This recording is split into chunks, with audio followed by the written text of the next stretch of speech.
नकली शिवसेना आणि अजित पवार हे भाजपचे आश्रित आहेत। काल त्यांना भाजपनं अवकात दाखवली आहे अशी बोचरी टीका ओएसिस फर्टिलिटीच्या तज्ञांनी आयव्हीएफ उपचार पद्धतीद्वारे 1 लाखांहून अधिक जोडप्यांना मातृत्व प्राप्तीचा आनंद दिला आहे। मोफत अपॉइंटमेंट बुक करण्यासाठी आजच संपर्क साधा। खासदार संजय राऊतांनी केली आहे। तर मान सन्मान मिळण्यासाठी संख्याबळ लागतं असा टोला विरोधी पक्षनेते विजय वडेट्टीवार यांनी लगावलाय। मात्र विरोधकांच्या या टीकेला आमदार संजय शिरसाट यांनी प्रत्युत्तर दिलंय।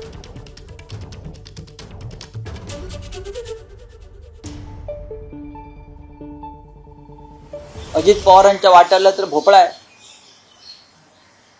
आणि दुसरे जे आहेत नकली शिवसेना त्यांच्या तोंडावरती एक राज्यमंत्रीपद फेकलेलं आहे।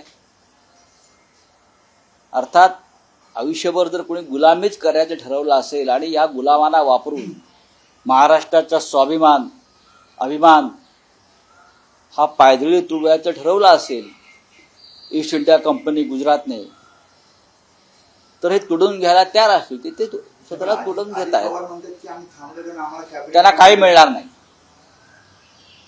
मी सांगतो, त्यांना मिळायचं असतं तर कालच मिळालं असतं। प्रश्न असा आहे की यांना त्यांची अवकात दाखवली। तुम्ही आमचे आश्रित आहात, तुम्ही आमचे गुलाम आहात। अजित पवार की स्थिती आणि त्यांचा सन्मान करण्यासारखं अजित पवारांच्याकडे राहिलं काय? कुणालाही मान सन्मान त्यांच्या संख्याबळावर मिळतो।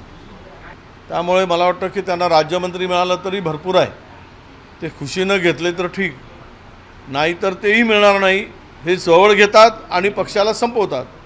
हे आता अजितदादांना उशिरा कळलं असेल कदाचित, तर इतरांना कळलं आहे। आमच्या उद्धव साहेबांना समजलं, त्यावेळेस त्यांनी तो त्यांच्यापासून दुरावा निर्माण केला। ठीक आहे, पक्ष फुटला, माणसं गेलीत, पण त्यांनी नव्यानं पक्ष उभा केला आहे स्वतःच्या ताकदीच्या भरोशावर। आणि हे लोक, भारतीय जनता पक्ष म्हणजे बेईमानांचा पक्ष आहे।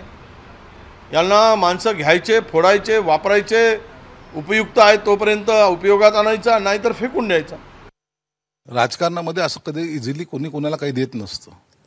त्याची काही कारणं असतील, काही विषय असतील, त्या बाबतीमध्ये त्याच्यामध्ये आम्ही डोकवत नाही। उगाच कुणाचं वाकून पाहण्याची सवय आम्हाला नाही, म्हणून आपलं काय तेवढंच आम्ही पाहत असतो। काही लोकांना ते आता चर्चा याच्यासाठी घडतायत, वाकून पाहायची सवय। तुम्हाला काय मिळालं, त्यांना काय मिळालं, तुला काय करायचंय, तुम्ही सत्तेच्या बाहेर आहात ना, बस झालं। परंतु मला एक कळत नाही, याच्यावर इतरांना पोटात दुखण्याचं कारण काय?